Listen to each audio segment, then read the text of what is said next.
Hi எல்லாரும் எப்படி இருக்கிறீங்க? இன்றைக்கி வந்துட்டு வெள்ளிக்கிழமை. நமக்கு வெள்ளிக்கிழமை அப்படின்னாலே ஃபுல் பாசிட்டிவ் வைப் தான். ஈவினிங் தான் ஒரு 6 மணிக்கு மேலே ஃபஸ்ட்டு நிலைவாசல் பூஜை பண்ணியாச்சு. நம்ம எதை நீட்டாக வைக்கிறோமோ இல்லையோ, நம்மளோட பூஜா ரூம், கிச்சன் எல்லாமே நம்ம நீட்டாக வச்சுருப்போம். இதில் மெயினாக என்ன விஷயம்னு சொல்லி பார்த்திங்கன்னா, வெள்ளிக்கிழமையும் செவ்வாய்க்கிழமையும் நம்மளோட நிலைவாசலில் மஞ்சள் வச்சு, குங்குமம் வச்சு, பூ வச்சுட்டு நல்லா நிலைவாசல் பூஜை பண்ணுறது நம்ம மகாலட்சுமி தாயாரை வரவேற்கிற மாதிரி கண்டிப்பாக அவங்க வருவாங்க நம்ம வீட்டுக்கு. நம்மளோட வாசல் எப்போதுமே நீட்டாக இருக்கணும். வாசலுக்கு நேராக செப்பல் போடக்கூடாது.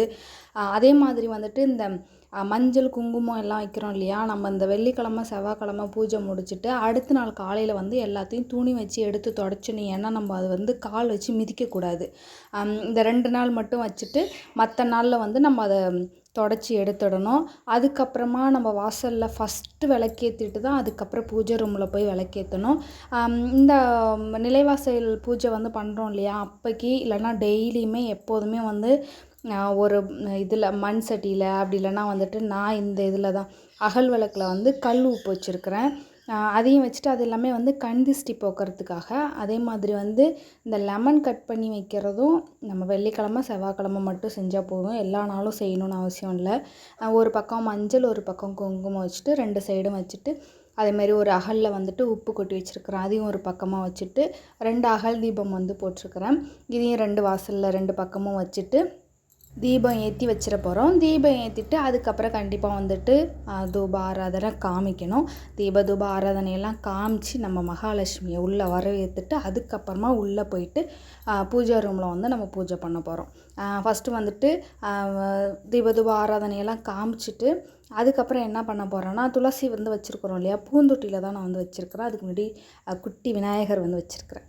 அவங்களுக்கும் கழுவிட்டு மஞ்சள் குங்குமம் எல்லாமே வச்சுட்டு இவங்களுக்கும் அகல் விளக்கு ஒன்று ஏற்றிட்டு அதுக்கப்புறம் ஊதுபத்தி காமிச்சிட்டு ஃபஸ்ட்டு என்ட்ரன்ஸ் முடிச்சுட்டு அதுக்கப்புறம் தான் பூஜை ரூம் போகிறேன். இது என்னென்னு சொல்லி பார்த்திங்கன்னா, நமக்கு ரொம்ப ஒரு பாசிட்டிவ் வைப்பாக இருக்கும். கண் திஷ்டி எல்லாமே போக்கும். ஓகேங்களா? இதில் நம்ம வெள்ளிக்கிழமை இல்லை மாதத்தில் ஒரு நாள் அமாவாசை அந்த மாதிரி பௌர்ணமி அந்த மாதிரி டயத்தில் செய்கிறது ரொம்ப நல்லது. அதுக்கப்புறம் ரொம்ப நாள் ஆயிடுச்சு மகாலட்சுமி விக்கிரகம், அதுக்கப்புறம் அன்னபூர்ணி அம்மா, துர்க்கை அம்மன், அதுக்கப்புறமா வாராகி அம்மன், இவங்க எல்லாருமே வச்சுருக்கிறேன். குட்டி குட்டி விக்கிரகம் வச்சுருக்கிறேன். இது வெள்ளிக்கிழமை எல்லா வெள்ளிக்கிழமையும் அபிஷேகம் பண்ணுறது ரொம்ப நல்லது. அப்படி பண்ண முடியலன்னா அட்லீஸ்ட் நம்ம விக்கிரகம் வச்சுருக்குறோம்ல, ஒன்று வச்சுருந்தாலும் சரி, எந்த சாமி வச்சுருந்தாலும் மாதத்தில் ஒரு நாள் அப்படி இல்லைன்னா வாரத்தில் ஒரு நாள் இல்லை வாரம் நம்மளோட விருப்பம் நமக்கு ஏற்ற மாதிரி நம்ம அபிஷேகம் பண்ணுறது ரொம்ப நல்லது. நான் இன்றைக்கி ஒரே ஒரு அபிஷேகம் தான் பண்ணியிருந்தேன். ஒரு அபிஷேகம் 3 அபிஷேகம் 5 7 நம்மளால் எவ்வளோ முடியுதோ அதை செய்யலாம். அதை பற்றி தப்பு கிடையாது. நான் இன்றைக்கி ஒரே ஒரு அபிஷேகம் தான் பண்ணியிருந்தேன். ஃபஸ்ட்டு பழைய பூ எல்லாத்தையும் மாற்றிட்டு புது பூ வச்சுட்டு விளக்கேற்றிட்டு ஒரு ஊதுபத்தி ஏற்றி வச்சுட்டு அதுக்கப்புறம் என்கிட்ட இருக்கிற விக்கிரகங்கள் எல்லாத்தையும் கொண்டு வச்சு ஃபஸ்ட்டு தண்ணியால் நார்மல் ப்ளைன் வாட்டரால் கழுவிட்டு, ஆல்ரெடி நம்ம சந்தனம் குங்குமம் வச்சுருப்போம்ல, அதெல்லாம் எடுத்துட்டு அதுக்கப்புறம் நல்லா குளிர எல்லா சாமிக்கும் பால் அபிஷேகம் நான் ரொம்ப நாள் பண்ணவே இல்லை.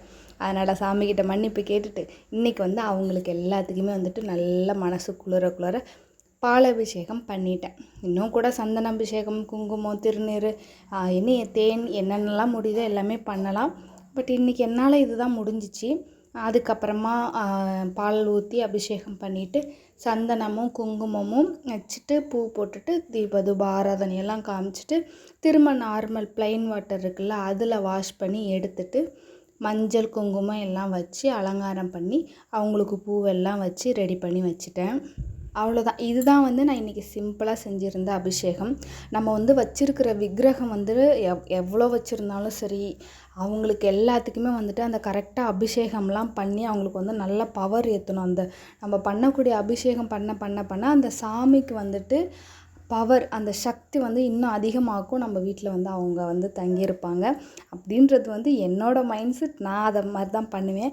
அதுக்கப்புறம் ரொம்ப நாள் ஆயிடுச்சுங்க இந்த உப்பு தீபம் போட்டு. முன்னாடியெல்லாம் எல்லா வாரமும் வெள்ளிக்கிழமை ஆனால் என்ன பண்ணுறனோ இல்லையோ உப்பு தீபம் வந்து கரெக்டாக போட்டுருவேன். அது எனக்கு பலன் கிடைக்குது கிடைக்கல அது அடுத்த விஷயம். இது வந்து போட்டால் எனக்கு ஒரு மாதிரி பாசிட்டிவ் வைப்ரேஷனாக இருக்குது. நான் ஒரு வாரம் போடாமல் விட்டாலும் என் ஹஸ்பண்ட் கிட்ட சொல்லி புலம்பிகிட்டே இருப்பேன். ஐயையோ இந்த வாரம் போடலையே, மனசு ஒரு மாதிரி சங்கட்டமாக இருக்குது அப்படின்னு சொல்லிட்டு. பட் இடையில வந்துட்டு கொஞ்சம் போட முடியல. 2-3 வாரம் ஆயிட்டு போட முடியல. ஒரு வாரம் ஃபுல்லாக சாமியை கும்பிடலையா, அதுக்கு முன்னாடி வந்துட்டு கொஞ்சம் அது போட முடியல. அதுக்கப்புறம் இப்போ தான் திரும்ப போட ஆரம்பிச்சிருக்கேன். இனி வாரம் வாரம் வந்து நம்ம இதை கண்டினியூ பண்ண போகிறோம். இது போட்டால் வந்துட்டு இது வந்து மகாலட்சுமி தாய்க்கு வந்து ரொம்ப பிடிச்சது வந்துட்டு உப்பு. ஏன்னா அவங்க பார்க்கடலில் தோன்றியவங்க இல்லையா, அவங்களுக்கு வந்துட்டு உப்பு ரொம்ப பிடிக்கும்.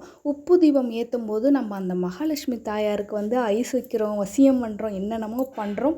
அவங்க நம்ம கூடயே இருப்பாங்க, நம்ம வீட்டிலே இருப்பாங்க. செல்வம் பெருகுது பெருகல அதெல்லாம் அடுத்த விஷயம். நமக்கு பிடிச்சதை நம்ம செய்கிறோம், நம்மளோட கடமையை செஞ்சோம், நம்ம நேர்மையாக இருந்தோம்னா அந்த கடவுள் எப்போ நமக்கு கொடுக்கணும்னு இருக்குதோ அப்போ கண்டிப்பாக நமக்குன்னு உள்ளது எங்கேயும் போயிடாது, நம்ம கிட்ட தான் வரும். ஸோ கண்டிப்பாக வந்துட்டு உப்பு தீபம் போடுங்கன்னு சொல்ல மாட்டேன், அதெல்லாம் அவங்கவுங்க விருப்பம். நான் இப்போ போட்டுட்ருக்குறேன். உப்பு தீபம் போட்டுட்டு இதுக்கப்புறமா வந்துட்டு ஏதாவது ஒரு நைவேத்தியம். இன்றைக்கி எங்கள் வீட்டை ஒரு ஸ்வீட் இருந்துச்சா அதை வச்சுட்டு, அதுக்கப்புறம் தண்ணி வச்சுட்டு தீபதூப ஆராதனை எல்லாம் காமிச்சிட்டு இன்றைக்கி பூஜையை வந்து முடித்தாச்சு. ரொம்ப நாளுக்கு அப்புறம் வந்துட்டு நம்ம திரும்பவும் வந்துட்டு இந்த பூஜை ரூம்லாம் அப்படியே புகமண்டலமாக இருக்குது, பார்க்கவே சூப்பராக இருந்துச்சு. 2-3 வாரம் கழித்து இப்போ தான் திரும்ப ரொட்டீனுக்குள்ளே வந்திருக்குறோம்.